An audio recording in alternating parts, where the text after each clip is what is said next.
ჟიჟილაშვილის სტუდია დღის 4-ზე.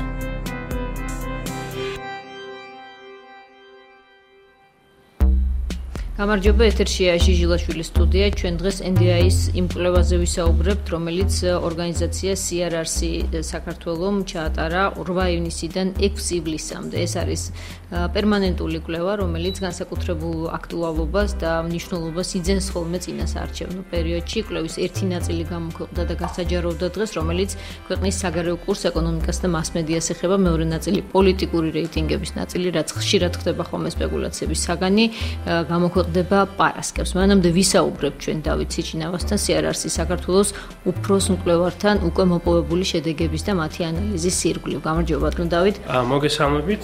მადლობა გადაცემაში სტუმრობისთვის. დიდი მადლობა. პირველ რიგში მე მაინტერესებს რა არის საერთო ფონი, რაც მოგცათ კვლევის აი ამ პირველმა ნაწილმა, არის თუ არა რაიმე სიმპტომატური ცვლილება გასულ თვეებში ჩატარებულ ანალოგიურ კვლევებთან დაკავშირებით, სადაც სავარაუდოდ თითქმის იგივე ტიპის კითხვები დაისვა იგივე თემებში უფრო მეტად გასარკვევად. დიდი მადლობა.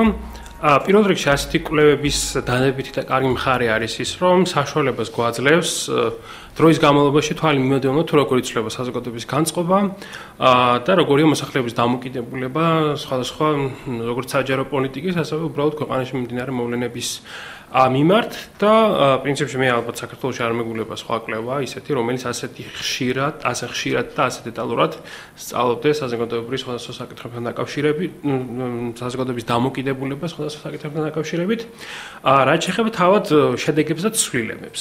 ანუ ის მინდა ვთქვა, რომ ჩვენ ამ ანალიზში, რომელიც დღეს წარმოვადგინეთ, ანალიზის პირველ ნაწილში გვაქვს განხილული როგორც ცვლილებები დროში, წინა კვლევებთან შედარებით, ასევე განხილულია რამდენიმე ახალი საკითხი წამოწიეთ, რაც შეეხება განსაკუთრებით საგარეო პოლიტიკურ ორიენტაციას. მოდი ჯერ ცვლილებებზე ვისაუბროთ. პირველ რიგში რა შემიძლია ვთქვათ? ჩვენ დავუსვით რამდენიმე კითხვა, თუ კერძოდ ასეთი შინაარსის კითხვა, თუ რა მიმართულებით ვითარდება ქვეყანა, თქვათ, ვითარდება არასწორი მიმართულებით თუ სწორი მიმართულებით და ასე შემდეგ. ეს თუ შეიძლება აქვე გავარკვევ კითხვას, რომელიც გამიჩნდა დაგისვამთ, როდესაც თქვენ ამ კითხვებს სვამთ, ეს არის კითხვარი თუ რესპონდენტს თქვენ შემდეგ ჩაკითხვის წესით აღრმავებინებთ თითოეულ პასუხს? ეს არის, კარგი კითხვა, თავად ფორმას რაც შეეხება. ეს არის რაოდენობრივი პირისპირ გამოკითხვა, როდესაც რესპონდენტთან მინდის ინტერვიუერი, ეს რესპონდენტი ირჩევა შემთხვევითი წესით, ირჩევა ის ოჯახი, სადაც უნდა გამოვიკითხოთ და ასევე ის რესპონდენტი, რომელიც უნდა იქნას გამოკითხული და ჩვენ არავითარ შემთხვევაში არ ვანაცვლებთ იმ რესპონდენტს ან ოჯახს, რომელიც თქვა ან სახში არ დახვდება, ან უარს გვეტყვის. ესე იგი, ჩვენ ახლა აუდიტორიამ რომ წარმოიდგინოს საქართველოს მასშტაბით. თქვენ როგორ არჩევთ აი შემთხვევითი წესი როგორია ყოველი მე რამდენი ღაცე ოჯახი ამაზე ვისაუბრებთ დაწვრილებით. დიახ, თუ შეიძლება. ჩვენ ვიყენებთ ეგრეთ წოდებულ მრავალსაფეხურიან სტრატიფიცირებულ შერჩევას. ახლა ეს რას ნიშნავს? საქართველოს მთელი ტერიტორია, რა თქმა უნდა, ოკუპირებული ტერიტორიების გამოკლებით იყოფა რამდენიმე დიდ გეოგრაფიულ არეალად. ამ შემთხვევაში ჩვენ ამას ვეძახით ამ არეალებს სტრატას. სტრატა ის არეალია, რომელშიც ქვეყნის გარდა გვინდა მოსახლეობის აზრის განზოგადება. ჩვენ გვაინტერესებს არა მარტო ქართველების საქართველოს მოსახლეობის შეხედულება, თქვათ, ქვეყანაში მიმდინარე ცვლილებებთან დაკავშირებით, არამედ მაგალითად დედაქალაქის ქალაქ-საქალაქო ტიპის დასახლებების, სოფლის ტიპის დასახლებების და ასევე ეთნიკური უმცირესობები დასახლებული არეალების აზრის გაგება. ეს არის ჩვენი სტრატა, ამ შემთხვევაში გვქონდა 4 დიდი სტრატა. შემდეგ ეს თითოეული სტრატა იყოფა უფრო მცირე გეოგრაფიულ ერთეულებად, რომელსაც კლასტერებს ვეძახით. კლასტერი ჩვენ შემთხვევაში არის საარჩევნო უბნები, იმიტომ რომ საარჩევნო უბანთან დაკავშირებით მეტნაკლებად ცნობილია დემოგრაფიული მონაცემები, მეტნაკლებად თანაბარი ზომის არის, რასაც თვითონ თეორია და შერჩევის სპეციფიკა, შერჩევის თეორია გვეუბნება, ეს კლასტერები უნდა იყოს მეტნაკლებად თანაბარი ზომით. შემთხვევითი წესით, ეს მარტივად რო ვთქვა, Excel-ში არის სპეციალური ფორმულა, რომელიც აგენერირებს შემთხვევით რიცხვებს. და ამ რიცხვების მიხედვით ჩვენ ვარჩევთ რამდენიმე კლასტერს.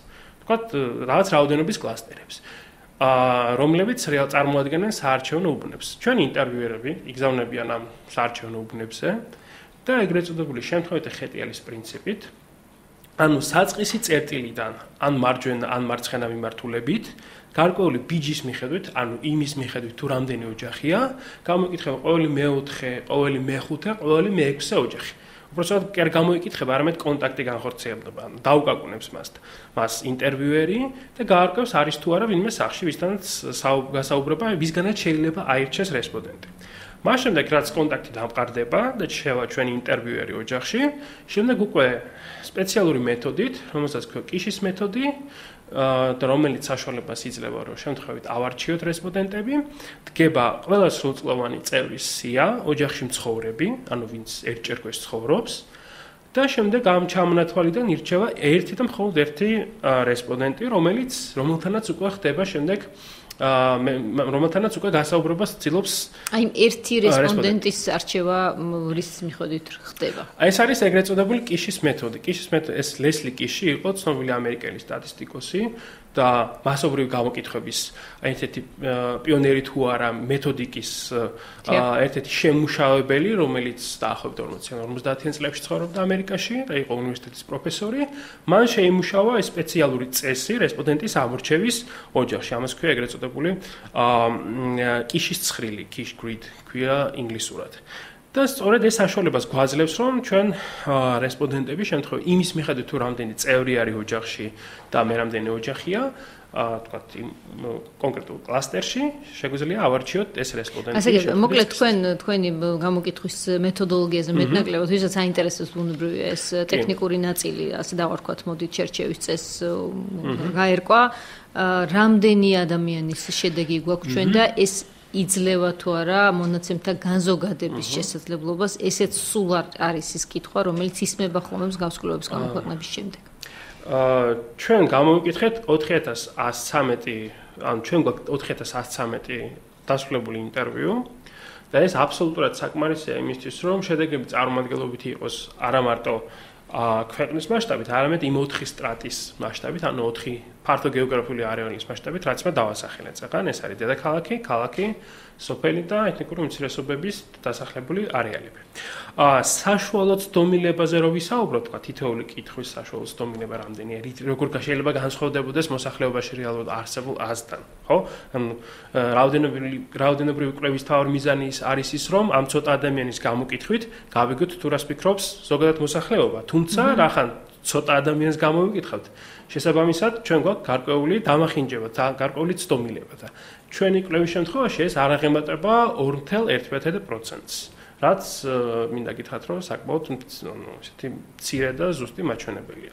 ანუ ჩვენ თვითონ კვლევის დიზაინი, სტრატიფიცირება, კლასტერიზაცია და ასევე გამოკითხული რესპონდენტების რაოდენობა და ასევე ის, რომ შემთხვევით არიან ისინი შერჩეულები, საშუალებას გვაძლევს, რომ ეს მონაცემები წარმატებით განმოზოგადოთ ქვეყნის მოსახლეობის აზრს. ახლა რაც შეეხება შედეგს, ჩვენ დავიწყეთ საუბარი ტენდენციებზე. ჩვენ ვიცით, რომ პირველ ადგილზე ისევ დასახელდა სამუშაო ადგილები, როგორც პრობლემა, მეორე სიღარიბე, მესამე ტერიტორიული მთლიანობა, მეოთხე ფასების ზრდა და ინფლაცია, მეხუთეზე პენსიები. აი ამ მონაცემში არის თუ არა ცვლილებები გასულ თვეებთან შედარებით? მოგახსენებთ, მოკლედ, ყველაზე მთავარი 5 საკითხი, რომელიც მოსახლეობას აღელვებს, 2009 წლიდან არ შეცვლილა. ესენი არის დასაქმება, სიღარიბე, ტერიტორიული მთლიანობა, ფასების და ინფლაცია და პენსიები. ანუ ჩვენ ამ კითხვას ვუსვამთ 2009 წლიდან მოყოლებული NDI-ის კვლევის ფარგლებში და მათი მოკლედ ეს 5 კითხვა არ იცვლება, ეს ყოველთვის ტოპ 5-ში გადის. უბრალოდ იცვლება ხოლმე მათი თანმიმდევრობა, თქვათ, რომელს უფრო მეტად ასახელებენ პირველ ადგილზე, მეორე ადგილზე და ასე შემდეგ. ანუ შემიძლია ვთქვა, რომ 2009-დან მოყოლებული დასაქმება ყოველთვის პირველ ადგილზე იყო, მას ვერავინ, ანუ სხვა ვერც ერთი საკითხი ვერ ანაცვლებდა ამ პიედესტალიდან პირველი ადგილიდან, თუმცა იყო ზოგ შემთხვევაში, როდესაც აი მაგალითად ფასების ზრდა და ინფლაცია, თქვა ეს იყო პირველად 2011 წლის მანძილზე, როდესაც მან წამოიწია ჯერ მესამე ადგილზე, საკმაოდ ქვევით იყო, თუმცა პირველად 2011 წლის მანძილზე წამოიწია მან როგორც მესამე ადგილზე მყოფმა პრობლემამ და შემდეგ უკვე 2014 წლის აგვისტოში გაჩნდა, როდესაც მან მეორე ადგილზე აინაცვლა, თუმცა ამჟამად ტენდენცია არის ისეთი, რომ ასე იგი ფასების ზრდა და ინფლაცია როგორც ყველაზე მთავარი ეროვნული პრობლემა, ჩამონაცვლა სხვა პრობლემები. პრობლემებით. თუმცა ის ნელ-ნელა ჩაანაცვლა, ასე ვთქვათ, მაგალითად სიღარიბე, ამ შემთხვევაში ჩვენ შემთხვევაში არის სიღარიბე 29% დაასახელა, რომ ეს არის ეროვნული პრობლემა, რომელიც ასევე ყოველთვის სტაბილურად მეორე ან მესამე ადგილზე იყო პრობლემების თვალსაზრისით და მესამე ადგილზე გავიდა ტერიტორიული მთლიანობა, რომელიც მაგალითად წინა კვლევაში იყო თორსტები მეოთხე ადგილზე მნიშვნელოვან პრობლემებს შორის. თუმცა ახლა მან მესამე ადგილზე ამოინაცვლა. 2009 წლის მანძილზე შემიძლია თქვა, რომ ტერიტორიული მთლიანობა იყო მეორე მთავარი პრობლემა და ის მხოლოდ მცირედი დაახლოებით 10%-ით ჩამორჩებოდა დასაქმებას, მაგრამ ალბათ იმ დროინდელი საზოგადოების განწყობიდან გამომდინარე 2009 წლის მაისში ჩატარდა ეს პირველი კვლევა, როდესაც ეს კითხვა დავსვით, ალბათ არ არის გასაკვირი, იმიტომ რომ ომი ახალი მომხდარი იყო და ასე შემდეგ. ბატონ დავით, სამუშაო ადგილები იყო 2009 წლიდან, როგორც მე გავიგე და კიდევ ერთხელ ვაზუსტებ, რჩება ნომერ პირველ პრობლემად ქვეყნის მთელი ტერიტორიის მასშტაბით. მინუს ოკუპირებული ტერიტორიები. რაც შეეხება იმას, რითაც თქვენ ცდილობდით დაწყებას, ახლა მინდა მოგცეთ საშუალება განვითარების თვალსაზრისით დასმული კითხვის პასუხად. ვითარდება თუ არა ქვეყანა სწორად. რას გპასუხობთ მოქალაქეთა სხვადასხვა კატეგორია? ამჟამინდელი ამ ტალღაში ჩვენ ასეთი განაწილება გვაქვს პროცენტული თვალსაზრისით, ანუ 34% ამბობს, რომ ქვეყანა საერთოდ არ იცვლება. დაახლოებით მე-13, ანუ 33% ფიქრობს, რომ ქვეყანა არასწორი მიმართულებით ვითარდება. ხოლო მოსახლეობის მე-4 ფიქრობს, რომ ქვეყანა სწორი მიმართულებით ვითარდება. ეს არის ან თუ კი ასე ვთქვათ, შორეულ, უბრალოდ ხანგრძლივ ტენდენციაში გამოვჭით ამას. ამ შემთხვევაში ბოლო წლებში შეინიშნება, რომ ანუ ამ ხრივ კმაყოფილი ადამიანების რაოდენობა შედარებით მცირდება, თუმცა ჩვენ ვადარებთ რას? ამავე ხელისუფლების ნამუშევარ პერიოდს თუ გასული ხელისუფლების ნამუშევარ პერიოდს? ამ შემთხვევაში ეს ბოლო წლების, ანუ კონკრეტულად ამ ხელისუფლებაზე არის საუბარი. თუმცა მინდა აღნიშნო, რომ 2016 წლის მარტთან შედარებით შედარებით გაზრდილი არის იმ ადამიანების რაოდენობა, იმ ადამიანების პროცენტული წილი, რომლებიც თვლიან, რომ ქვეყანა სწორი მიმართულებით ვითარდება. აი, შემიძლია გითხრათ, რომ აი მაგალითად ყველაზე მეტად, თქვა, წინა ხელისუფლებას თუ კი შევადარებთ, ხო, ანუ 2011 წლის მარტში იყო ყველაზე დაბალი მაჩვენებელი, როდესაც ხალხი ფიქრობდა, რომ ქვეყანა არასწორი მიმართულებით ვითარდება და ეს იყო დაახლოებით 33% ფიქრობდა 2011 წლის მარტში. და აი ამ ხელისუფლების შემთხვევაში ჩვენ მაქსიმალური მნიშვნელობა აი ამ მაჩვენებლის ჰქონდა 2012 წლის ნოემბერში, ანუ პოსტსაარჩევნო პერიოდში, როდესაც 60% ამბობდა ქვეყნის მოსახლეობის, რომ ქვეყანა საქართველოს სწორი მიმართულებით ვითარდება. წინა ტალღაში დაფიქსირდა ყველაზე მინიმალური მნიშვნელობა ამ ხელისუფლების პირობებში 2012 წლის არჩევნების შემდეგ, რაც იყო 20% ფიქრობდა, თუმცა ბოლო აპრილ-მაისი, თქვა 2-3 თვის განმავლობაში 5%-ით მოიტმატა იმ ადამიანების 5%-ით გაიზარდა იმ ადამიანების რაოდენობა, რომლებიც ფიქრობს, რომ ქვეყანა სწორად ვითარდება. ასევე ოდნავ არის დაკლებული წინა ტალღასთან შედარებით იმ ადამიანების პროცენტული წილი, რომლებიც ფიქრობენ, რომ არასწორი მიმართულებით ვითარდება.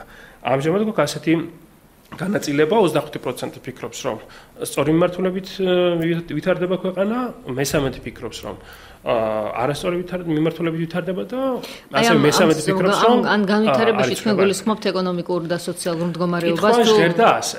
ანუ ყველაფრის გათვალისწინებით, რა მიმართულებით ვითარდება ამჟამად საქართველოს, რა მიმართულებით მიდის ამჟამად საქართველო.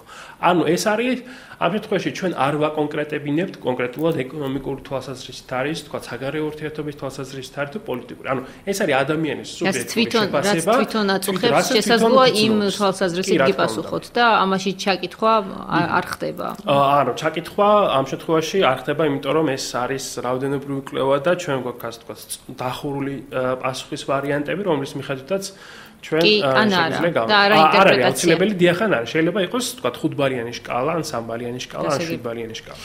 თუმცა ეს კარგი, ანუ ამ კითხვის ასეთი კითხვის უპირატესობა არის ის, რომ ამ ზოგადი შეხედულების დინამიკა ჩვენ ხო შეგვიძლია რომ დავაკვირდეთ, იმიტომ რომ ჩვენ შეგვიძლია თავისუფლად ვთქვათ, რომ ამ კითხვის პასუხების სხვადასხვანაირი გაგება მეტნაკლებად ერთნაირია მოსახლეობაში. შესაბამისად, ტენდენციას რომ შევხედოთ, ანალოგიური ერთი და იგივე კითხვის დასმით სხვადასხვა ტალღებში აბსოლუტურად მისაღებ და საინტერესო ტენდენციას მივიღებთ. და იმ ტენდენციას მივიღებთ, რომელიც მეტნაკლებად საზოგადოების განწყობას ასახავს. მე რადიო მსმენელს მინდა შევახსენოთ, რომ ჩვენთან სტუმრად არის CRRC-ის საქართველოს უფროსი მკვლევარი დავით სიჭინავა. ჩვენ NDI-ის კვლევაზე ვსაუბრობთ, თუმცა რომ არ გაგიჭირდეთ ამ ორი ორგანიზაციის ერთმანეთთან დაკავშირება, NDI-ისთვის ველზე მუშაობს ამ შემთხვევაში CRRC საქართველოს უშუალოდ გამოკითხვას აწარმოებს სწორედ ეს ორგანიზაცია. ბატონ დავით, ძალიან ხშირად ორგანიზაცია, რომელთვისაც თქვენ მუშაობთ, იმსახურებს კრიტიკას. თუმცა თქვენ ბუნებრივი არ ეშვებით ამ საქმიანობას და თვიდან თვემდე გვამარაგებთ ამ ინფორმაციით. მე მაინტერესებს რამდენად მნიშვნელოვანია თქვენთვის იმ რიცხვების სანდოობა, რომელსაც გვთავაზობთ. ვინაიდან პოლიტიკური წრეების ნაწილი, მათ შორის სახელისუფლებო შემადგენლობის თითქმის აბსოლუტური უმრავლესობა ამბობს, რომ ეს არ არის კვლევა, რომელიც შეიძლება დაიჯერონ. ეს ძალიან მნიშვნელოვანი საკითხია ჩვენთვის, CRRC საქართველოსთვისაც. ან პირველ რიგში უნდა თქვა, რომ CRRC საქართველოს არ არის მხოლოდ NDI-ის კვლევები, მოდი აქედან დავიწყოთ. ანუ ეს არის საკმაოდ ხანგრძლივი ისტორიის მქონე ორგანიზაცია, რომელიც სხვადასხვა ფორმით 2003 წლიდან არსებობს. თავდაპირველად ეს დაარსდა ევრაზიის ფონდის და ვაშინგტონის კარნეგის კორპორაციის ურთიერთთანამშრომლობით და მიზნად ისახავდა, ანუ მსგავსი ტიპის ორგანიზაცია არსებობს, ახლა არსებობს სომხეთსა და აზერბაიჯანში და მაშინ მიზნად ისახავდა კვლევა სოციალური მეცნიერების განვითარება საქართველოში. თუმცა ნელ-ნელა დროის განმავლობაში პროფილი შეიცვალა ორგანიზაციამ და დაახლოებით, ანუ ჩვენ 2004-2005 წლიდან უკვე ვატარებთ რაოდენობრივი ტიპის გამოკითხვებს, ოღონდ ეს იყო მხოლოდ ეგრეთ ჩვენი კავკასიის ბარომეტრი. მონაცემთ გამოკითხვა, რომელიც არ არის NDI-სთან აბსოლუტურად დაკავშირებული, მაშინ NDI თორშტები არც მუშაობდა გამოკითხვა. თქვენ დამოუკიდებელი ორგანიზაცია ხართ, რომელიც მუშაობს NDI-ისთვის ამ შემთხვევაში, მაგრამ სწორედ ამიტომ ვკითხულობ ერთ-ერთი დამკვეთია, ხშირად ხოლმე იმის გამო, რომ ამერიკულ ორგანიზაციას ასწდეს კრიტიკა, ობიექტები კრიტიკის ხდებით თქვენ, რომ აი ამ NDI კი არა, ამ საკითხებს CRRC და შესაბამისად ეს ქართული ინტერესის ქვეშ შეიძლება იყოს. რა გაქვთ ხოლმე ამის პასუხად? პირველ რიგში არის ის, რომ ორგანიზაციას აქვს ძალიან მაღალი შიდა სტანდარტები კვლევების ჩატარებასთან დაკავშირებით და ეს სტანდარტები სრულ თანხმედრაში არის საერთაშორისო, მოკლედ ისეთი პროფესიული ორგანიზაციების სტანდარტებთან, როგორიც არის მაგალითად ეგრეთ წოდებული ESOMAR, ანუ ევროპის სოციალური კვლევების და სოციალური და მარკეტინგული კვლევების ორგანიზაციის სტანდარტები. და მეორე, ეს არის AAPOR, ანუ ამერიკის საზოგადოებრივი აზრის კვლევის ორგანიზაციის ესეც ერთ-ერთი უმსხვილესი პროფესიული ორგანიზაცია, რომელიც ამერიკაში მუშაობს და ყველა პოლსტერს აერთიანებს, ასე ვთქვათ.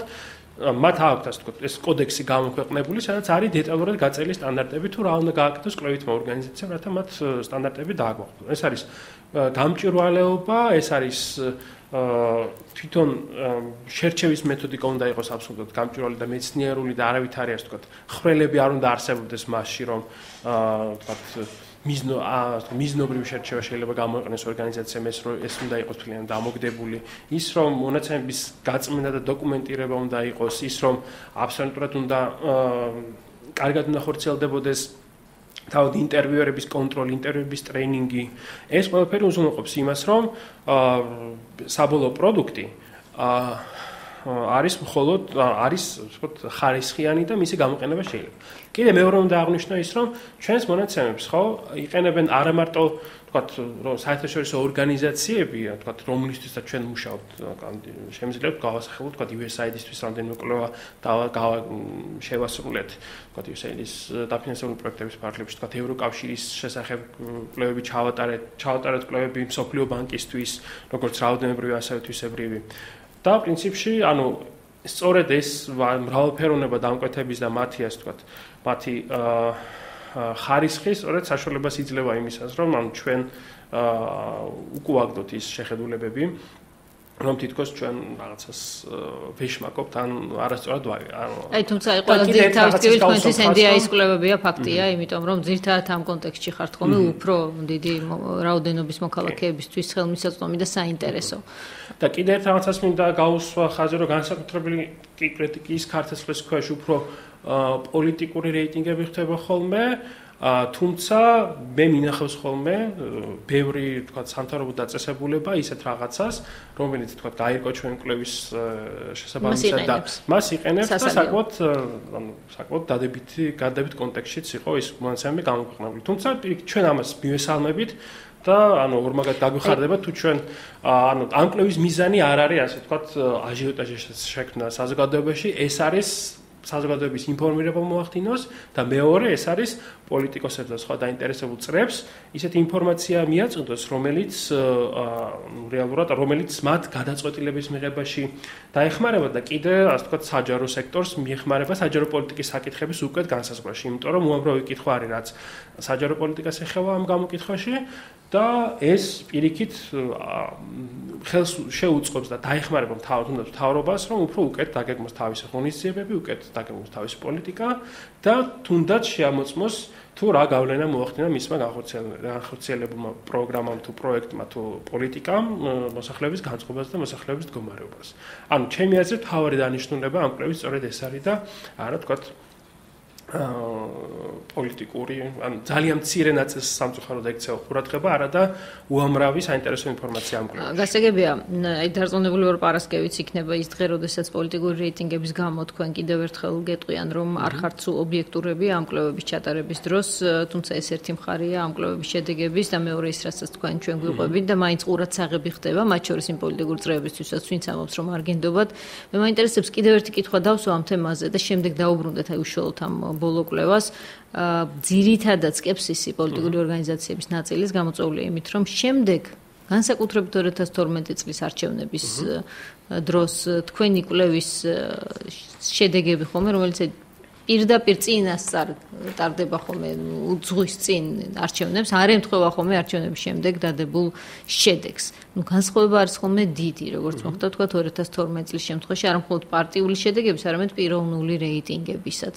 ამაზე მე მომისმენია პასუხები, რომ ტენდენციები იცვლება, რაღაცები ხდება და ამის გამო ხდება, მაგრამ ამ ეთერში ძალიან ხშირად ყოფილა სტუმრად სხვადასხვა პოლიტიკოსი, ვისაც უთქვავს, რომ აი მე მქონდა ეს შედეგი, ენდია იმგვაჩვენა ეს შედეგი, ამიტომ მე ამას ვეღარ ვენდობი ამის შემდეგ. გაპასუხი გაქვთ ასეთი სკეპტიკოსებისთვის? მოდით სურათ შევხედოთ ცოტა სხვა თვალით. პირველ რიგში რა არის, პრობლემა რა არის? პრობლემა რა? თავი საკითხი არის ის, რომ ამ გამოკითხვის მიზანი არ არის წინასწარმეტყველოს არჩევნების შედეგი.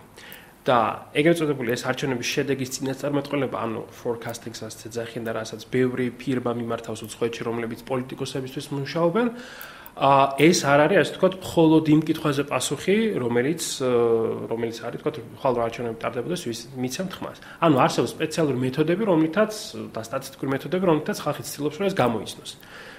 და ამ კვლევის მიზანი სულ სხვა რამე არის. ამ კვლევის მიზანი არის აჩვენოს ადამიანებს, საზოგადოებას და პოლიტიკოსებს, რა დამოკიდებულება აქვს საზოგადოებას მიმდინარე საკითხებთან დაკავშირებით. მეორე, ანუ კონკრეტულად 2012 წელს რაც შეეხება. ანუ საველე სამუშაოები მაშინ დასრულდა აგვისტოს დასაწყისში. ანუ ის არის აგვისტოს კვლევა და ეს არჩევნებს უსწრებს როგორც მინიმუმ 2 თვე-ნახევრით დაახლოებით, ხო? 2 თვე-ნახევრის 3 თვის მანძილზე. ანუ ზოგადად ეს წინასაარჩევნო პერიოდი ისეთი პერიოდი არის, თან იმ დროს თუ გავითვალისწინებთ, როცა ყველაფერი ასე ვთქვათ, ნერვებზე იყო ყველაფერი, ანუ ძალიან დუღდა და გადმოდუღდა ეს პოლიტიკური აქტიურობა და მაშინ მიმდინარეობდა სწორედ წინასაარჩევნო კამპანია და მაშინ შევიდა ყველაზე აქტიურ ფაზაში, როდესაც კვლევის შედეგები მორჩა. შესაბამისად ამ კვლევას ვერანაირად ვერ ექნებოდა პრეტენზია, რომ გამოეცნო თუ 2 თვის შემდეგ ის ადამიანები, რომლებიც გაიცნობოდნენ ყველა სიახლეს, ნახავდნენ, წავიდნენ შეხვედრებზე, მოისმენდნენ პოლიტიკოსების აზრებს, თქვა კიდე უამრავი რაღაცა მოხდა, ხო, გვახსოვს იმ წინასაარჩევნო პერიოდში, რამაც სავარაუდოდ შეცვალა ადამიანების დამოკიდებულება ამ პოლიტიკურ პარტიასთან. შესაბამისად ამ ფონზე საერთოდ არ არის გასაკვირი, რომ ამ 2 თვე-ნახევრის მანძილზე შედეგები შეიცვალა და გარდა ამისა, მაშინ ეს რიტორიკული კითხვა შემიძლია დავსვა, რომ რა აზრი აქვს საარჩევნო კამპანიას, ხო? ორი თვით ადრე თუ კი ჩვენ ველით რომ ადამიანს არჩევნებამდე ორი თვით ადრე აბსოლუტურად ყველა მოქალაქეს საქართველოში ექნება ჩამოყალიბებული აზრი თუ მისცემს ხმას, ხო? ანუ ესეც ამ შემთხვევაში ესეც ერთ-ერთი არგუმენტი არის, რომ რატომ არ შეიძლება დაემთხოს და რატომ შეიძლება იყოს უამრავი ადამიანი. არ აქვს ამბიცია, რომ მან იწინასწარმეტყველოს ეს ერთი შედეგი და მეორე ვერ იქნება უბრალოდ ეს შედეგი ადეკვატური იმისი, რაც არჩევნების შედეგი შემდეგიდება, იმის გამო, რომ ამას სწორედ შუაში აქვს არჩევნო კამპანია, რაც ცვლის თვლიანად სურათს. გასაგებია, ახლა მე მინდა გადავიდეთ საგარეო მიმართულებაზე, მე მახსოვს ერთ-ერთი ყველაზე შემაშფოთებელი სეგმენტი დასავლური კურსის მატარებელი მოქალაქეებისთვის, რაც თქვენმა ერთ-ერთმა კვლევამ აჩვენა. იქ იყო ასეთი დაახლოებით ნაწილი, მე ხა ზუსტად კითხვა აღარ მახსოვს, მაგრამ ალბათ თქვენ დამეხმარებით, ევრაზიის კავშირი თუ ევროკავშირი რაღაცა მსგავსი არჩევანი არ ქონიათ მოქალაქეებს, მაგრამ ევრაზიის კავშირი როგორც ასეთი შესაძლო სასურველი იყო ნათქვამი და დასახელებული გამოკითხულთა მხრიდან. ახლა მე ამას ვერ წავაწყდი ამ კვლევის შედეგში, ამ კონკრეტულ ორგანიზაციას შეგიძლიათ უფრო მეტი გითხრათ დასავლური და პრორუსული განწყობების შესახებ. ამ რაღაცების გაზომვა, ან ამ რაღაც საგარეო პოლიტიკურ შეხედულებებთან დამოკიდებულება რესპონდენტებისა, ამ საკითხთან დაკავშირებით შეიძლება სხვადასხვა კითხვით მივიღოთ წარმოდგენა. პირველი კითხვა ეს არის ის, რომ ჩვენ ვეკითხებოდი რესპონდენტებს, ამართლებენ თუ არა ისინი საქართველოს მთავრობის გაცხადებულ მიზანს გახდეს ევროკავშირის წევრი. ვიცით, რომ ეს ნახდათ წარმოადგენს რეალობას, რომ საქართველოს მთავრობა წინაც და ახლაც ძალიან აქტიურად აცხადებს და მუშაობს იმაზე, რომ საბოლოო ჯამში დღეს საქართველოს გახდეს ევროკავშირის წევრი. ამ ხრივ მეტნაკლებად ტენდენცია შენარჩუნებული არის ბოლო წლების მანძილზე, 2012 წლიდან მოყოლებული, როცა ჩვენ ამ კითხვას ვსვამთ, მოსახლეობის უმეტესობა ამ შემთხვევაში 72% ამბობს, რომ იგი ეთანხმება აი ამ მიზანს, გამოცხადებულ მიზანს საქართველოს მთავრობისა, გახდეს საქართველოს ევროკავშირის წევრი. ანუ ევროკავშირის თუ ევროატლანტიკური არა, ამ შემთხვევაში ევროკავშირის წევრი არის. ჩვენ ცალკე კითხვა გვაქვს ნატოსთან დაკავშირებით. ნატოსთან დაკავშირებით ოდნავ უფრო მცირე იმ ადამიანების რაოდენობა, რომლებიც ეთანხმება იმას, რომ საქართველოს უნდა გახდეს ნატოს წევრი, ეს არის დაახლოებით 64% ბოლო გამოკითხვაში, თუმცა ეს მაინც აბსოლუტური უმრავლესობა 2/3-ზე მეტი, ის კი არა ევროკავშირის შემთხვევაში 3/4-მდე მოსახლეობისა ამართლებს აი ამ მიზანს საქართველოს მთავრობის მიერ გამოცხადებულს. მეორე კითხვა, რასაც ჩვენ უსვამთ ხოლმე, ეს საკმაოდ საინტერესო კითხვა არის. ამ შემთხვევაში ჩვენ ვაძლევთ ადამიანებს აირჩიონ ორი მეტნაკლებად ურთიერთდაპირისპირებული დებულება. ეს ერთი არის, რომ საქართველოს უფრო მეტ სარგებელს მიიღებს ევროპული და ევროატლანტიკური ინტეგრაციით, ანუ ეს თითქოს აჯამებს როგორც ევროკავშირთან ურთიერთობას, ასევე ზოგადად წარმოდგენას გვიქმნის თუ რა ნაწილი არის პროდასავლური ზოგადად განწყობილი, ხო? ეს არის ერთი დებულება, მეორე დებულება არის ის, რომ საქართველოს მეტ სარგებელს მიიღებს თუ კი უარს იტყვის ევროატლანტიკურ და ევროპულ ინტეგრაციაზე რუსეთთან ურთიერთობის გაუმჯობესების ხარჯზე, ეს არის მეორე, ასე ვთქვათ, ამასთან დაპირისპირებული დებულება. ამ შემთხვევაში ჩვენ გვაქვს ოდნავ უფრო განსხვავებული სურათი, თუმცა მაინც უმეტესობა 53% ამბობს, რომ საქართველოს უფრო მეც სარგებელს ევროპასთან, ევროკავშირთან და ევროატლანტიკური ინტეგრაციით მიიღებს. მაგრამ ამ შემთხვევაში 29% ამბობს, რომ მეც სარგებელს მიიღებს თუ ამ ინტეგრაციის პროცესებზე უარს იტყვის და რუსეთთან ურთიერთობებს გააუმჯობესებს. ეს ტენდენციაც მეტნაკლებად თანაბარი არის, დროის თვალსაზრისით თუ კი შევხედავთ, დაახლოებით ყველაზე მეტი იყო 60% თუ არ ვთქვი 2014 წლის აპრილში, ახლა არის 53%, რომელიც პროევროპულობას ემხრობოდა. შემდეგ ოდნავ შემცირდა იმ ადამიანების რაოდენობა, რომლებიც ამბობდა არ ვიციან არც ერთი პასუხი და ოდნავ უფრო მოიმატა დაახლოებით 20%-დან 29%-მდე მოიმატა იმ ადამიანების პროცენტულმა წილმა, რომელიც ამბობდა, რომ საქართველოს რუსეთთან ურთიერთობების დათმობის ხარჯზე უნდა თქვას ევროპულ და ევროატლანტიკურ სტრუქტურებში ინტეგრაციაზე. იყო 20% და ახლა არის 29%. ანუ 9% არის განსხვავება 2014 წლის აგვისტოსა და 2016 წლის ივნისში. ერთი წლის განმავლობაში, ორი წლის განმავლობაში შეგვიძლია თქვა. ორი წლის განმავლობაში ჩვენ შეგვიძლია ვთქვათ, რომ რუსეთთან ურთიერთობების დალაგების და უფრო ჩრდილოეთის გადახრის მსურველთა რაოდენობა თქვენი კვლევების მიხედვით 9%-ით იმატა. 9%, ხო, შეგვიძლია ასე თქვა, 9%. რაც არ არის ესეთი პატარა მაჩვენებელი ალბათ კვლევისთვის.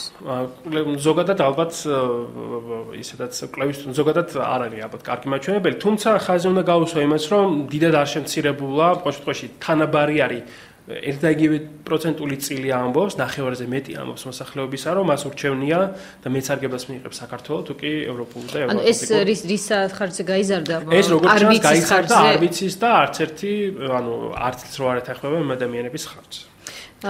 კიდევ ერთი თემა, მასმედია. კი ბატონო.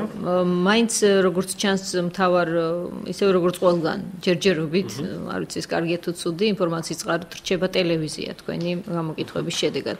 რამდენად აქტიურია ინტერნეტის მომხმარებელი და აი რადიოც მაინტერესებს, მე რა გიღებ ჩვენ რადიოში ვართ ახლა და აქ მასპინძლობთ. პირველ რიგში რა თქმა უნდა, ეს არ არის გასაკვირი, რომ ტელევიზია ალბათ როდესაც ალბათ საქართველოს გამოკითხვები რა სტარტდება, იმის შემდეგ ყოველთვის ტელევიზია არის თავარი წყარო, თუ სადმე არის სხვანაირად აქვე რომ ვიკითხო? სადმე, კი, გონია რომ, ანუ ბევრგან, მაგალითად დასავლეთის ქვეყნებში იქნება ინტერნეტი უფრო დიდი წყარო ინფორმაციის მისაღებად, იმიტომ რომ იქ უფრო ინტერნეტიზაციის ხარისხი უფრო მაღალია და უფრო მეტი ინფორმაცია. თუმცა ეს შეიძლება განსხვავდებოდეს თქვა სხვა ასაკობრივი ჯგუფების მიერ, მაგალითად უნდა ჩერთებულ შტატებში შეიძლება უფრო ხნიერი, უფრო ჩვენთან ასე არ არის. ჩვენთან ტელევიზია რჩება 70% ამბობს, რომ მისი ძირითადი წყარო არის ტელევიზია. თუმცა განუხრელად იზრდება ინტერნეტის როლი. დაახლოებით ალბათ ეხლა ამჟამად უკვე 14% არის მოსახლეობის, რომელიც ამბობს, რომ მთავარი წყარო არის ინფორმაციის მისაღებად ინტერნეტი და რაც მთავარია, მეორე ყველაზე მნიშვნელოვნად მან გადააჭარბა, ასე ვთქვათ, მეზობლებს და მეგობრებს, როგორც ინფორმაციის წყაროდ. ადრე უფრო მეტი ადამიანი იყენებდა მეგობრებს და მეზობლებს, როგორც ინფორმაციის მიღების წყაროს. ანუ პირველ რიგში არის ყოველთვის ტელევიზია და ამ კვლევაშიც ესე იყო, მეორეზე არის ინტერნეტი, მესამეზე არის უკვე ვთქვათ, ახლობელი ადამიანები, რომლებისგან შეიძლება საუბარში მიიღო ინფორმაცია.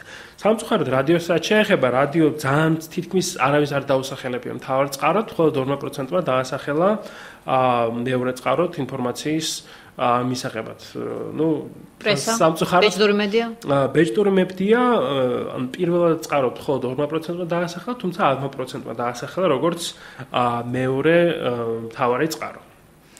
ან შეიძლება ანუ კომბინაციებთან დაკავშირებით ჩვენ არ ვიცით, შეიძლება ადამიანები იყენებდნენ ტელევიზიას და რადიოს, ან თქვათ კომბინაციაში პირველ და მეორე წყარო ტელევიზიას და გაზეთებს და ასე შემდეგ. თუმცა ამასთან დაკავშირებით ინფორმაცია სამწუხაროდ არ გვაქვს. აი ჩვენ ველოდებით პარასკევს თქვენი კვლევის მეორე ნაწილის შედეგებს, თუმცა მანამდე მინდა ვიკითხავთ რა.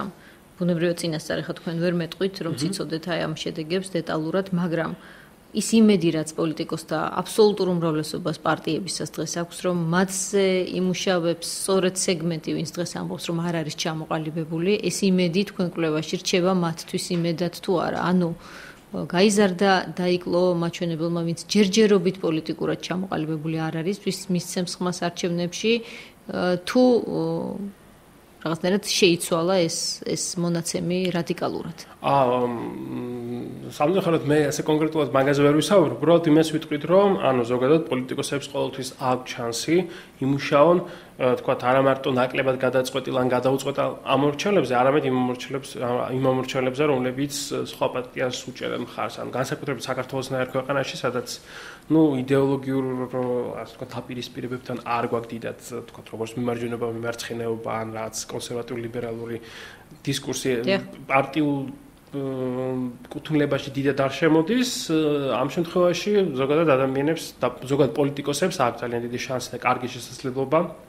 ნამდვილად კარგი არ ვიცი ეს, მაგრამ თუმცა მათთვის კარგი არის, რომ მათ აქტიური მუშაობის შედეგად თავისუფლად შეუძლიათ, რომ თქვათ, გადაიბირონ რომელიმე პარტიის ამორჩეველი, ან ის ამორჩეველი, რომელიც არ არის გადაწყვეტილი და ჩამოყალიბებული თავის აზრებში. ანუ ამის სივრცე ყოველთვის არსებობს და შემიძლია ვთქვა, რომ ალბათ არჩევნებამდე კიდევ იარსებებს თავისუფლად. და ფინალში ბატონ დავით, მე მინდა კითხო ხასთი რა, აი თქვენი კვლევა, ახლა ისმენს ანალიზს ჩვენი მაყურებელი, დარწმუნებული აუდიტორია, მსმენელი უფრო სწორად, დარწმუნებული ვარ ყველა ტელევიზია დღეს ამას გადასცემს გრაფიკულად. მე მაინტერესებს თქვენი როგორც მკვლევარის აზრი. რაში ჭირდებათ ეს მოქალაქეებს, როგორც ინფორმაცია? აი რა სარგებელი აქვს ამ კვლევებს თვითონ რიგითი მოქალაქეებისთვის, პოლიტიკოსებისთვის შესაძლოა უფრო გასაგები იყოს მათ მოწონთ თუ არ მოწონთ ამ კვლევის შედეგები, იძულებულნი არიან რომ თავის პრიორიტეტებში მოათავსონ ისევე სამუშაო ადგილები, პენსიები და ასე შემდეგ, რასაც თქვენი ტენდენციები, კვლევის ტენდენციები გამოხატავს. მოქალაქეს რა ამ კვლევის შედეგად, ვინც ახლა გვისმენს რადიოში? მოკლედ ეს კარგი კითხვა არის და ეს ბევრ ადამიანს აწუხებს და ბევრი ადამიანი კითხულობს რა საჭიროა ეს კვლევები, იმიტომ რომ ზოგი ენდობა, ზოგი არ ენდობა და ასე შემდეგ. მნიშვნელოვანი პირველ რიგში არის იმიტომ, რომ ადამიანმა ზოგადად მიიღოს ინფორმირებული გადაწყვეტილება და ზოგადად იცოდეს რა ხდება საზოგადოებაში. ანუ ჩვენ ზოგადად საშუალოდ რო ვთქვათ, ადამიანი პირადად არ ხვდება ბევრ ადამიანს და ინფორმაციას იღებს, ასე ვთქვათ, ტელევიზიიდან, რაც მას გარკვეულ წარმოდგენებს უქმნის. თუმცა შემთხვევაში ეს წარმოდგენები შეიძლება არ იყოს ისეთი, როგორიც თქვათ არის რეალობა, ხო? და სწორედ კვლევები საშუალებას იძლევა იმაზე, რომ ადამიანს უფრო მეტი ინფორმაცია მიაწოდო.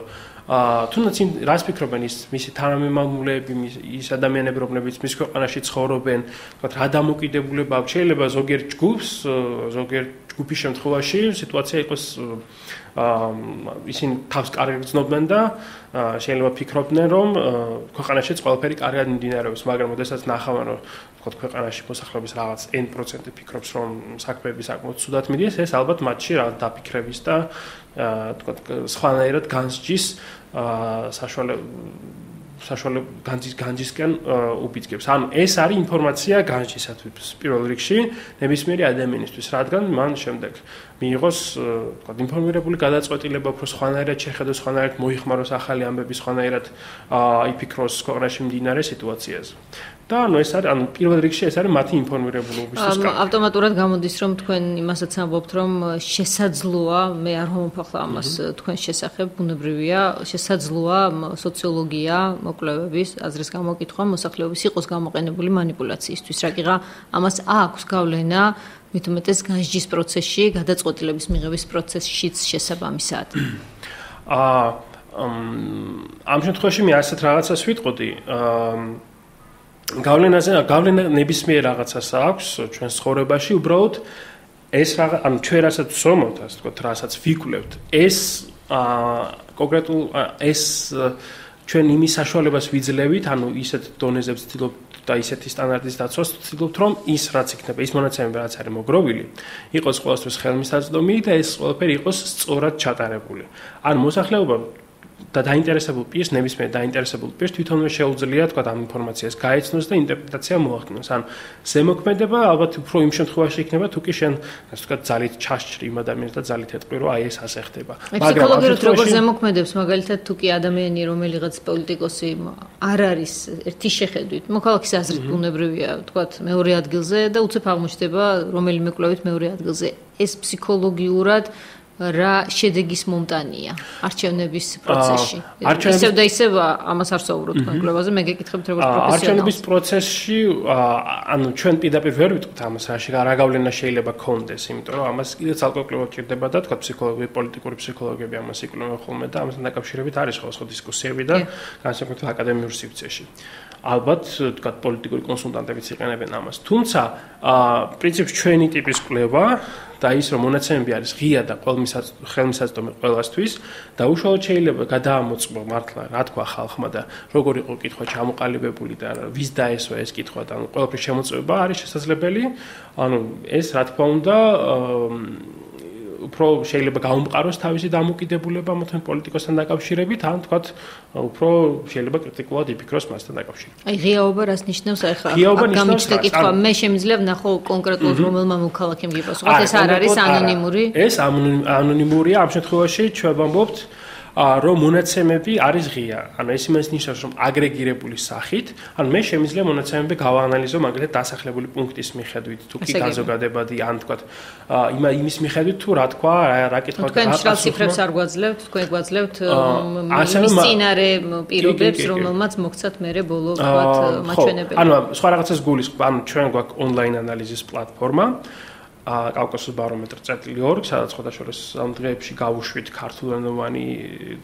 ქართულ, სომხურ და აზერბაიჯანულენოვანი ვერსია ჩვენი სომხი და აზერბაიჯანელი კოლეგებისთვის, ანუ იმ ქვეყნებში, ასე ინგლისურენოვანი ვერსიაც გვაქვს, და შეიძლება ყველა გამოკითხვის შედეგების ნახვა, რა თქმა უნდა, აქ გამოკითხვის შედეგების ნახვა არ შეიძლება თქვა X ადამიანმა, რომელიც არის მამაკაცი 27 წლის, რა თქვა.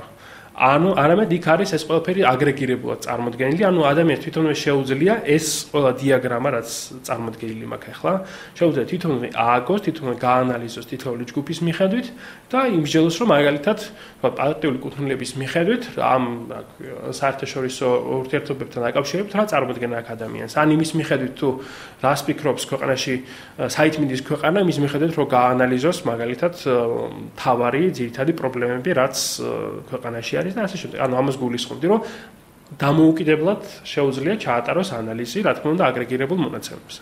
კარგი, დიდი მადლობა ველით პარასკევს და პოლიტიკურ ნაწილს თქვენი ივნის-ივლისის კვლევის. თქვენ ალბათ კიდევ გექნებათ კვლევები არჩევნებამდე? ერთხელ არ იქნება. ეს ბოლო კვლევაა, რომელიც არჩევნო კამპანიის დასაწყისს დაემთხვა. დასაწყისს დაემთხვა და დარწმუნებული რომ ბევრი რამე შეიძლება, ასე რომ შეუძლებელი კიდევ ერთხელ აღნიშნავ, რომ შეუძლებელია იმსჯელო ივნისში ჩატარებული კვლევით ოქტომბერში ჩასატარებელი არჩევნების შედეგებზე. ასე აქვე იხსნით მოგლეთ პასუხისმგებლობას იმაზე, რომ ეს შეიძლება არ დაემთხვეს შემდეგ უკვე არჩევნების შედეგს.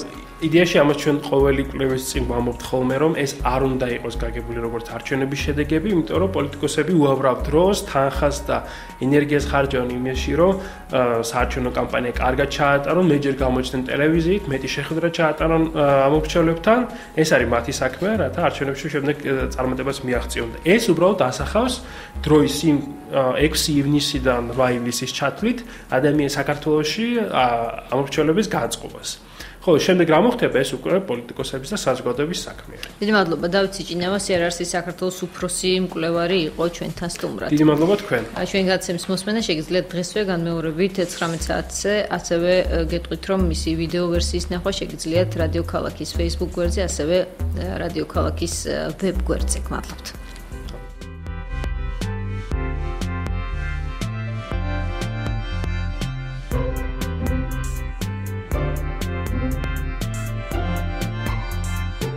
ჟიჟილაშვილის სტუდია დღის 4-ზე.